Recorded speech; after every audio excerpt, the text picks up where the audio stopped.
18 August 2024 ಚೈನಾದ Chengdu ಸಿಟಿಯ ಜನರು ಎಂದಿನಂತೆ ತಮ್ಮ ಕೆಲಸ ಕಾರ್ಯದಲ್ಲಿ ತೊಡಗಿಕೊಂಡಿದ್ದರು. ಅಚಾನಕ್ಕಾಗಿ ಯಾರೋ ಒಬ್ಬನ ದೃಷ್ಟಿ ಆಗಸದತ್ತ ಹರಿಯಿತು. ಆಗ ಆಗಸದಲ್ಲಿ ಅವನಿಗೆ ಒಂದು ವಿಚಿತ್ರವಾದ ವಿದ್ಯಮಾನ ಕಂಡುಬಂತು.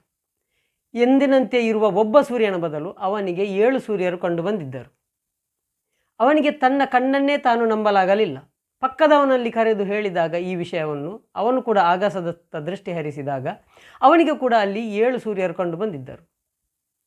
ಅಲ್ಲಿ ನೆರೆದವರೆಲ್ಲ ಒಬ್ಬರಿಗೊಬ್ಬರು ವಿಚಾರಿಸಿ ಆಕಾಶ ನೋಡಿದಾಗ ಎಲ್ಲರಿಗೂ ಕೂಡ 7 ಸೂರ್ಯರು ಕಂಡು ಬಂದರು. ಅಷ್ಟರಲ್ಲಿ ಯಾರೋ ಒಬ್ಬ ತನ್ನ ಕ್ಯಾಮರಾ ತೆಗೆದು ಇದರ ವಿಡಿಯೋವನ್ನು ಕ್ಲಿಕ್ಕಿಸಿ ಇಂಟರ್ನೆಟ್ನಲ್ಲಿ ಹರಿಯಬಿಟ್ಟ. ಇಡೀ ಪ್ರಪಂಚವೇ ಈ ವಿಡಿಯೋವನ್ನು ನೋಡಿತು. ವಿಡಿಯೋ ವೈರಲ್ ಆಯಿತು. ಮೊದಮೊದಲು ಇದನ್ನು ಇಂಟರ್ನೆಟ್ಟಿನಲ್ಲಿ ನೋಡಿದ ಎಲ್ಲರೂ ಕೂಡ ಇದು ಯಾವುದೋ ಫೋಟೋಶಾಪ್ನಲ್ಲಿ ಎಡಿಟಿಂಗ್ ಸ್ಕಿಲ್ಲಿನಿಂದ ತಯಾರು ಮಾಡಿದ ವಿಡಿಯೋ ಎಂದೇ ನಂಬಿದರು.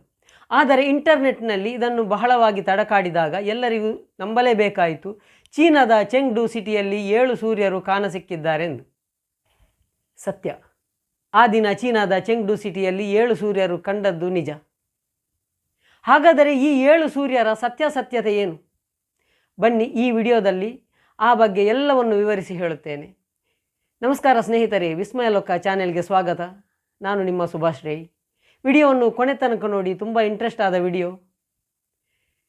ಇಷ್ಟವಾದರೆ ಲೈಕ್ ಮಾಡಿ, ಕಮೆಂಟ್ ಮಾಡಿ, ಶೇರ್ ಮಾಡಿ, ಸಬ್ಸ್ಕ್ರೈಬ್ ಮಾಡಿ.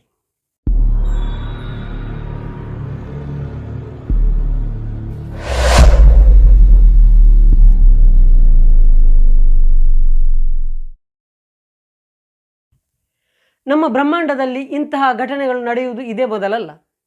ಹಲವು ಬಾರಿ 3 ರಿಂದ 7 ಸೂರ್ಯರು ಕಂಡುಬಂದದ್ದು ಇದೆ. ಹಲವು ಬಾರಿ ಸೂರ್ಯನ ಸುತ್ತ ಕೊಡೆಯಂತಹ ವರ್ತುಲಾಕಾರದ ಆಕೃತಿಗಳು ಕಂಡುಬಂದದ್ದು ಇದೆ. ಹಲವು ಬಾರಿ ಸೂರ್ಯನ ಮಧ್ಯಭಾಗದಲ್ಲಿ ಕಪ್ಪು ರಂಧ್ರದಂತಹ ಕುಳಿಗಳು ಕಂಡುಬಂದದ್ದು ಇದೆ. ಇದೆಲ್ಲದರ ಹಿಂದೆ ವೈಜ್ಞಾನಿಕ ಕಾರಣಗಳು ಇವೆ. ಕಳೆದ ಬಾರಿ ಡಿಸೆಂಬರ್ನಲ್ಲಿ ನಾಸಾದವರು ಕ್ಲಿಕ್ಕಿಸಿದ ಸೂರ್ಯನ ಒಂದು ಫೋಟೋದಲ್ಲಿ ಸೂರ್ಯನ ಮಧ್ಯಭಾಗದಲ್ಲಿ ಕಪ್ಪು ದೊಡ್ಡದಾದ ರಂಧ್ರವೊಂದು ಕಂಡುಬಂತು. ಈ ರಂಧ್ರದ ಅಗಲ ಎಷ್ಟಿತ್ತೆಂದರೆ 8 ಲಕ್ಷ ಕಿಲೋಮೀಟರ್ನಷ್ಟು ಅಗಲ ಇತ್ತು. ಅಂದರೆ ಸರಳವಾಗಿ ಹೇಳುವುದಾದರೆ ನಮ್ಮ ಭೂಮಿಯ 7 ಪಟ್ಟು ಭೂಮಿಯನ್ನು ಈ ರಂಧ್ರದಲ್ಲಿ ಹುದುಗಿಸಿ ಇಡಬಹುದಾಗಿತ್ತು. ಈ ವೈಜ್ಞಾನಿಕ ಕೌತುಕದ ಹಿಂದೆ ನಾಸಾವು ವೈಜ್ಞಾನಿಕ ವಿವರಣೆಯನ್ನು ಕೂಡ ಕೊಟ್ಟಿದೆ. ಈ ಕಪ್ಪು ರಂಧ್ರಗಳು ಯಾವುದೋ ಫೋಟೋಶಾಪ್ನಲ್ಲಿ ಎಡಿಟ್ ಮಾಡಿದ್ದಲ್ಲ, ನಾಸಾದವರು ಕ್ಲಿಕ್ಕಿಸಿದ ರಿಯಲ್ ಫೋಟೋಗಳು. ಈ ರಂಧ್ರಗಳು ಹೇಗೆ ಗೋಚರಿಸುತ್ತವೆಂದರೆ, ಕೆಲವೊಮ್ಮೆ ಸೂರ್ಯನ ಯಾವುದೇ ಒಂದು ಭಾಗದ ಪ್ಲಾಸ್ಮಾದ ಡೆನ್ಸಿಟಿಯು ಕಡಿಮೆಯಾದಾಗ ಅಂತಹ ಭಾಗದಲ್ಲಿ ಅಚಾನಕ್ಕಾಗಿ ಕಾಂತೀಯ ಬಲದಲ್ಲಿ ವಿಪರೀತ ವ್ಯತ್ಯಾಸ ಉಂಟಾಗುತ್ತದೆ. ಆ ಹೊತ್ತಿಗೆ ನಮ್ಮ ಕಣ್ಣಿಗೆ ಸೂರ್ಯನ ಆ ಭಾಗದಲ್ಲಿ ಒಂದು ಕಪ್ಪು ರಂಧ್ರ ಇದ್ದಂತೆ ಗೋಚರಿಸುತ್ತದೆ. ಇದಕ್ಕೆ ವೈಜ್ಞಾನಿಕವಾಗಿ ಕೊರೋನಲ್ ಹೋಲ್ಸ್ ಎಂದು ಹೇಳುತ್ತಾರೆ. ಮತ್ತು ಈ ವರ್ತುಲಾಕಾರದ ಕೊಡೆಗಳಂತಹ ಆಕೃತಿಗಳ ಬಗ್ಗೆ ಹೇಳುವುದಾದರೆ, ಸೂರ್ಯನ ಸುತ್ತ ಅಂದರೆ ಸೂರ್ಯನಿಗಿಂತ ದೂರ ನಮ್ಮ ಭೂಮಿಗೆ ಹತ್ತಿರವಾಗಿರುವ ವಾತಾವರಣದಲ್ಲಿ ಮಂಜಿನ ಹನಿಗಳಿರುತ್ತವೆ. ಸೂರ್ಯನ ಕಿರಣವು ಈ ಮಂಜಿನ ಹನಿಗಳ ಮೂಲಕ ಹಾದು ನಮ್ಮ ಭೂಮಿಗೆ ಪ್ರವೇಶಿಸುವ ಮಧ್ಯದಲ್ಲಿ ಈ ಮಂಜಿನ ಹನಿಗಳಿಗೆ ಬಿದ್ದು ಪ್ರತಿಫಲನವಾಗಿ ಬೇರೊಂದು ದಿಕ್ಕಿನಲ್ಲಿ ಚಲಿಸುತ್ತದೆ. ಆಗ ನಮಗೆ ವರ್ತುಲಾಕಾರದ ಕೊಡೆಯಂಥ ಆಕೃತಿಗಳು ಸೂರ್ಯನ ಸುತ್ತ ಕಾಣಸಿಗುತ್ತವೆ.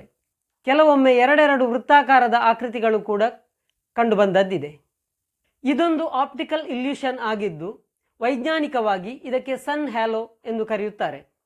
ಇಂತಹ ಘಟನೆಗಳು ಅಪರೂಪಕ್ಕೊಮ್ಮೆ ನಮ್ಮ ಖಗೋಳದಲ್ಲಿ ಗೋಚರಿಸುತ್ತವೆ. ಇನ್ನು ಮೊನ್ನೆ ಚೆಂಗ್ಡು ಸಿಟಿಯಲ್ಲಿ ಕಂಡುಬಂದ 7 ಸೂರ್ಯರ ಬಗ್ಗೆ ವೈಜ್ಞಾನಿಕ ವಿವರಣೆಯನ್ನು ಕೊಡುವುದಾದರೆ, ಸೂರ್ಯನ ಬೆಳಕು ಸೂರ್ಯನಿಂದ ಹೊರಟು ಭೂಮಿಯನ್ನು ತಲುಪುವ ಮಧ್ಯಭಾಗದಲ್ಲಿ ವಾತಾವರಣವನ್ನು ಹಾದುಕೊಂಡು ಬರುತ್ತದೆ. ಈ ವಾತಾವರಣದಲ್ಲಿ ವಿವಿಧ ಪದರಗಳಿರುತ್ತವೆ. ಪ್ರತಿಯೊಂದು ಪದರವು ತನ್ನದೇ ಆದ ಸಾಂದ್ರತೆಯನ್ನು ಅಂದರೆ ಡೆನ್ಸಿಟಿಯನ್ನು ಹೊಂದಿರುತ್ತದೆ. ಸೂರ್ಯನ ಕಿರಣವು ಭೂಮಿಯನ್ನು ತಲುಪುವಾಗ ಪ್ರತಿ ಪದರದ ಮೇಲೆ ಹಾದು ಬರುವಾಗ ಕೂಡ ಆ ಪದರದ ಸಾಂದ್ರತೆಗೆ ಅನುಗುಣವಾಗಿ ಬೆಳಕು ಒಂದಷ್ಟು ಬಾಗಿಕೊಂಡು ಚಲಿಸುತ್ತದೆ. ಇದನ್ನು ಬೆಳಕಿನ ರಿಫ್ರ್ಯಾಕ್ಷನ್ ಅಂದರೆ ವಕ್ರೀಭವನ ಕ್ರಿಯೆ ಎಂದು ಕರೆಯುತ್ತಾರೆ. ಪ್ರತಿ ಸಾರಿ ಬಾಗಿದಾಗಲೂ ಕೂಡ ಒಂದು ನಿರ್ದಿಷ್ಟ ಕೋನದಲ್ಲಿ ಚಲಿಸಿ ವಾತಾವರಣದ ಮೇಲೆ ಬೆಳಕನ್ನು ಚೆಲ್ಲಿದಾಗ ಪ್ರತಿಯೊಂದು ಪದರವೂ ಕೂಡ ತನ್ನದೇ ಆದ ಸೂರ್ಯನ ಪ್ರತಿಬಿಂಬವನ್ನು ಮೂಡಿಸುತ್ತದೆ. ಸೂರ್ಯನ ಪ್ರತಿಬಿಂಬಗಳ ಈ ಸಂಖ್ಯೆಯು ವಾತಾವರಣದಲ್ಲಿ ಇರುವ ವಿವಿಧ ಸಾಂದ್ರತೆಯ ಪದರಗಳ ಸಂಖ್ಯೆಗೆ ಅನುಗುಣವಾಗಿರುತ್ತದೆ. ಹಾಗಾಗಿ ಚೆಂಗ್ಡು ಸಿಟಿಯಲ್ಲಿ ಜನರಿಗೆ 7 ಸೂರ್ಯರ ಪ್ರತಿಬಿಂಬದಂತೆ ಕಂಡುಬಂದಿದೆ. ಇಂತಹ ಘಟನೆಗಳು ಅಪರೂಪಕ್ಕೆ ಒಮ್ಮೊಮ್ಮೆ ನಡೆಯುತ್ತಿದ್ದು, ಇದು ಯಾವುದೇ ದೈವಿಕ ಮಹಿಮೆ ಆಗಿರದೆ ವಿಜ್ಞಾನದ ಒಂದು ಕೌತುಕವಾಗಿರುತ್ತದೆ. ಒಂದು ಮಟ್ಟಿಗೆ ಹೇಳುವುದಾದರೆ ಇದು ಕೂಡ ಒಂದು ಆಪ್ಟಿಕಲ್ ಇಲ್ಯೂಷನ್ ಅಂತ ಹೇಳಬಹುದು. ಹಾಗಾಗಿ ಚೆಂಗ್ಡು ಸಿಟಿಯಲ್ಲಿ ಜನರು ಕ್ಲಿಕ್ಕಿಸಿದ ಈ ಫೋಟೋ ಯಾವುದೇ ಫೋಟೋಶಾಪ್ನಲ್ಲಿ ಎಡಿಟ್ ಮಾಡಿದ್ದಾಗಿರಲಿಲ್ಲ. ಬದಲಿಗೆ ಕಂಡದ್ದು 7 ಸೂರ್ಯರಲ್ಲ, 7 ಸೂರ್ಯರ ಪ್ರತಿಬಿಂಬ ಅಷ್ಟೇ. ಸ್ನೇಹಿತರೆ, ವಿಡಿಯೋ ಇಷ್ಟವಾಗಿದ್ದರೆ ಕಮೆಂಟ್ ಮಾಡಿ, ಶೇರ್ ಮಾಡಿ, ವಿಡಿಯೋವನ್ನು ಲೈಕ್ ಮಾಡಿ. ಸಬ್ಸ್ಕ್ರೈಬ್ ಮಾಡದೆ ನೋಡಿಕೊಳ್ಳುತ್ತಾ ಇದ್ದರೆ ಸಬ್ಸ್ಕ್ರೈಬ್ ಮಾಡಿಕೊಳ್ಳಿ. Thank you.